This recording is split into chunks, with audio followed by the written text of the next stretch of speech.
사도신경 고백하심으로 새벽기도에 시작하도록 하겠습니다. 전능하사 천지를 만드신 하나님 아버지를 내가 믿사오며 그 외아들 우리 주 예수 그리스도를 믿사오니 이는 성령으로 잉태하사 동정녀 마리아에게 나시고 본디오 빌라도에게 고난을 받으사 십자가에 못 박혀 죽으시고 장사한 지 사흘 만에 죽은 자 가운데서 다시 살아나시며 하늘로 오르사 전능하신 하나님 우편에 앉아 계시다가 저리로서 산 자와 죽은 자를 심판하러 오시리라. 성령은 믿사오며 거룩한 공회와 성도가 서로 교통하는 것과 죄를 사하여 주시는 것과 몸이 다시 사는 것과 영원히 사는 것을 믿사옵나이다. 아멘. 찬송가 425장 찬양하겠습니다. 425장입니다. 주님의 뜻을 이루소서 함께 찬양하겠습니다.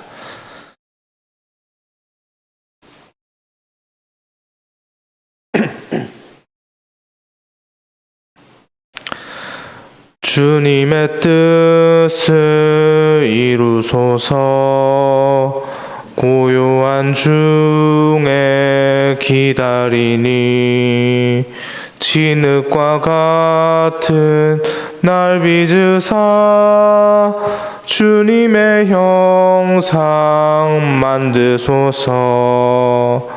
주님의 뜻을 이루소서. 주님 발 앞에 엎드리니 나의 맘속을 살피시사 눈보다 희게 하옵소서. 주님의 뜻을 이루소서. 병들어 몸이 피곤할 때 권능의 손을 내게 펴사 강건케 하여 주옵소서. 주님의 뜻을 이루소서. 온전히 나를 주장하사 주님과 함께 동행함을 만민이 알게 하옵소서. 아멘. 아멘. 이 시간에 함께 보실 하나님의 말씀은 마가복음 11장 11절에서 19절 말씀입니다. 마가복음 11장 11절에서 19절 말씀입니다. 네, 11절에서 19절 말씀 함께 보도록 하겠습니다. 네, 제가 먼저 11절 말씀 읽고 교독하다가 마지막 절 19절 말씀 함께 읽겠습니다. 11절입니다. 예수께서 예루살렘에 이르러 성전에 들어가사 모든 것을 둘러보시고 때가 이미 저물매 12제자를 데리시고 베다니에 나가시니라.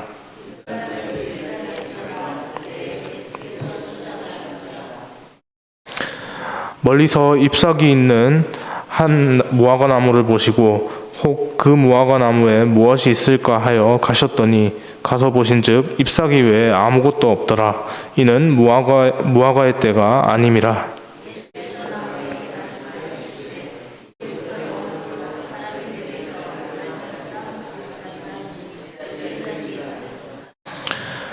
그들이 예루살렘에 들어가니라. 예수께서 성전에 들어가서 성전 안에서 매매하는 자들을 내쫓으시며 돈 바꾸는 자들의 상과 비둘기 파는 자들의 의자를 둘러 엎으시며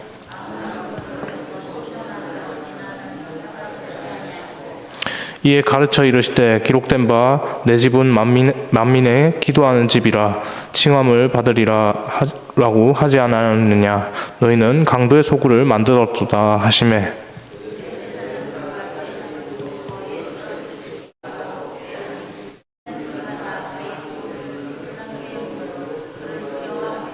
함께 보겠습니다. 그리고 날이 저물매 그들이 성 밖으로 나가더라. 아멘. 여러분, 우리는 예수님의 이름 안에서 아버지 하나님을 믿는 그리스도인입니다. 예수님의 이름 안에 있다는 것이 바로 우리의 정체성인데요. 이 정체성이 이 그리스도인이라고 하는 이 말에 담겨져 있습니다. 우리는 그리스도인입니다. 믿으시죠? 아멘입니다. 예수 그리스도의 이름 안에서 살면서 동시에 그 이름을 온 땅에 드러내는 자들로 부름받은 이들이죠. 이것이 우리에게 주어진 사명인 줄 믿습니다. 이 사명을 예수 그리스도의 이름 잘 붙들고 잘 감당하는 우리 모두가 되기를 소망합니다. 여기까지는 우리의 결단이고요. 다른 한편으로 생각해 볼 것은요. 예수님께서 우리의 모습 가운데 바라시는 것은 또 무엇이 있을까? 그런 생각들을 또 해볼 수가 있을 것 같습니다. 물론 크게 다르지 않을 거라 생각이 되지만 그럼에도 불구하고 예수님께서 또 우리 성경에서 이제 보이시는 그 모습들 가운데 그 예수님의 그 공생의 사역 가운데 우리 가운데 또 보이셨던 모습 가운데서 예수님이 우리에게 원하셨던 모습은 또 무엇이 있을까라고 한번 생각을 해볼 수가 있을 것 같은데요. 오늘 본문을 묵상하는 가운데 주께서 바라시는 모습대로 그렇게 살아갈 힘을 얻을 수 있기를 소망합니다. 오늘 본문은 예수님께서 베다니에서 사역을 마치시고 나오셨을 때의 일을 기록하였는데요. 12절 말씀을 보니까 예수님께서 배가 고프셨습니다. 그렇게 시장하신 예수님의 눈에 띈 것이 무엇입니까? 13절 말씀 보니까 한 무화과나무, 잎사귀가 있는 한 무화과나무라고 하는데 이 잎사귀가 그냥 듬성듬성 있는 정도가 아니라 좀 그래도 어느 정도 좀 풍성하게 많은 무화과였던 것 같습니다. 무화과 나무였던 것 같습니다.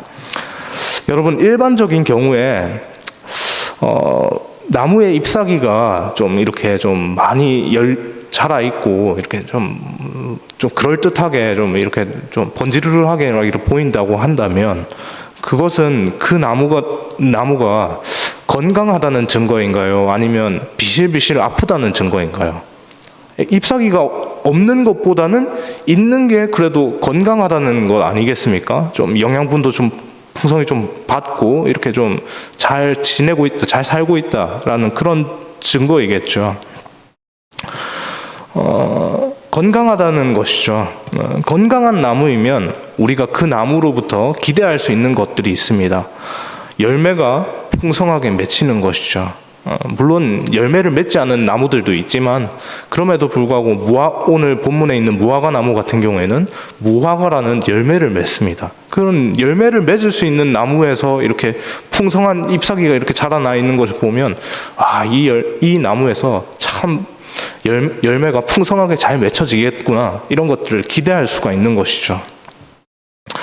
시장하신 예수님께서 잎사귀가 이렇게 자라있는 무화과 나무를 향해 바라셨던 것도 바로 이것이지 않으셨을까, 그런 생각을 해봅니다. 그러나 안타깝게도 이제 13절 말씀 계속해서 보니까 잎사귀가 풍성한 그 무화과 나무에는 열매가 전혀 없었습니다. 참 아이러니하지 않습니까?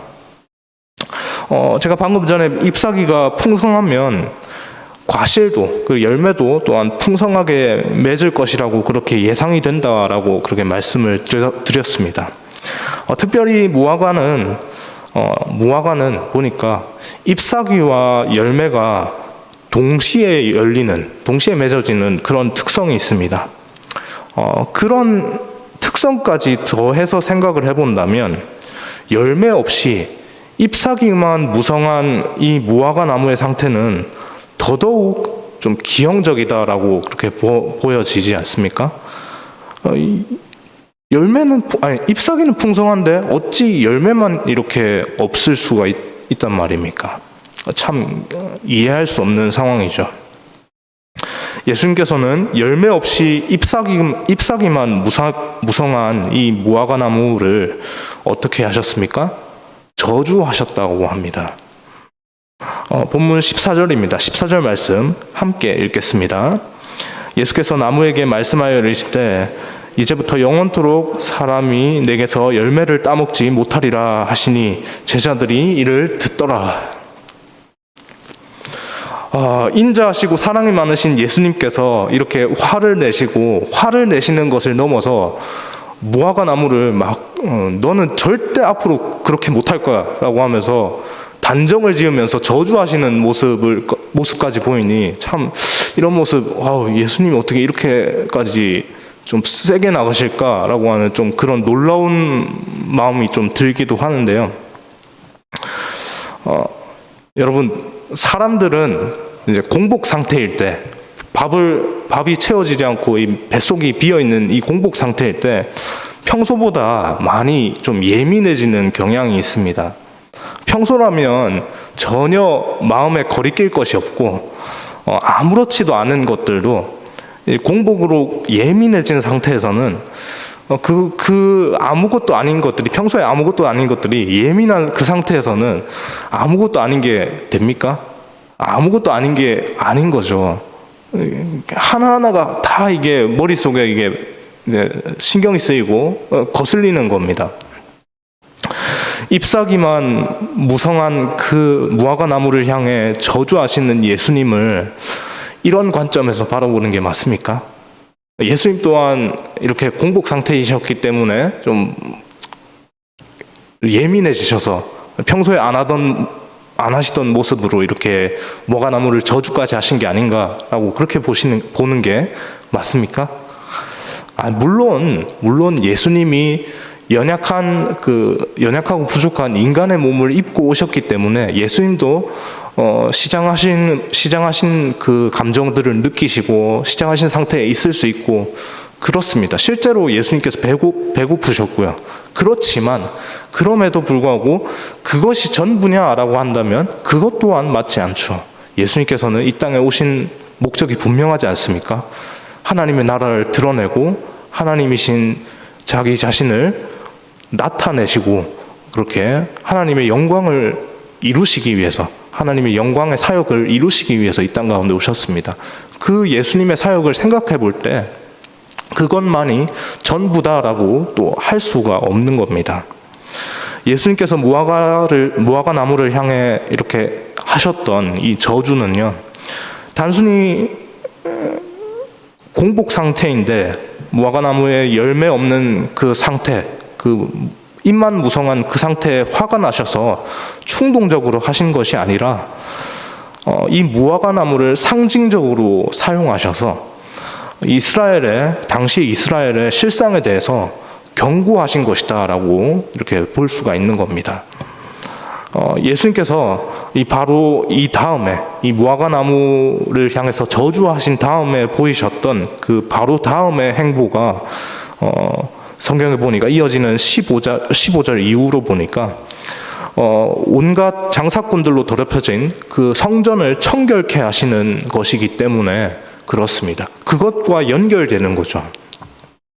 성전을 청결케 하시기에 앞서서 예수님께서는 이스라엘의 열매 없고 무익한 모습, 열매 없이 그냥 자기들만 무성하게 자라있는 그런 모습을 적나라하게 그렇게 꼬집으신 것이죠. 15절 이하의 본문을 보면 예수님께서 성전에 들어가셔서 성전을 청결케 하시는데요. 성전에서 장사하는 이들을 향해서 예수님께서 매우 분노하셨습니다. 예수님께서 분노하신 이유는 다른 것 때문이 아니었고요. 장사꾼들이 하나님께 올려드려질 그 재물을 가지고 뒷거래를 해서 자기들의 뱃속을 불리고 있었기 때문입니다. 단순히 재물을 매매하는 행위가 잘못된 것이 아니라 하나님의 성전에서 자신들의 입속을 챙기는 그런 부정한 행위를 한 것이기 때문이었기 때문에 그것은 예수님께서 분노하신 사유가 되는 것이죠. 당시에 성전에서 매매 행위를 하는 이들은요, 대제사장의 허락이 필요했습니다. 왜냐하면 대제사장이 그 성전을 관리하는 자이기 때문에 성전 관리자에게 당연히 허락을 받아야 하는 것이죠. 이런 과정에서 대제사장에게 좀 잘 좀 봐달라고 뒷돈을 쥐어주기도 했고요. 그렇게 뒷돈을 쥐어줬습니다. 뒷돈을 쥐어줬다면 그 뒷돈은 누구 주머니에서 나갔습니까? 자기 주머니에서 나갔죠. 자기 주머니에서 나갔으면 어쨌든 손해를 본 것 아닙니까? 그만큼의 손해를 본 것이니 장사꾼이 누구입니까? 손해만 보고 살 수 있습니까? 손해만 보고 살 수 없죠. 손해를 이미 봤으니 그 손해 이상의 이익을 얻어야 합니다.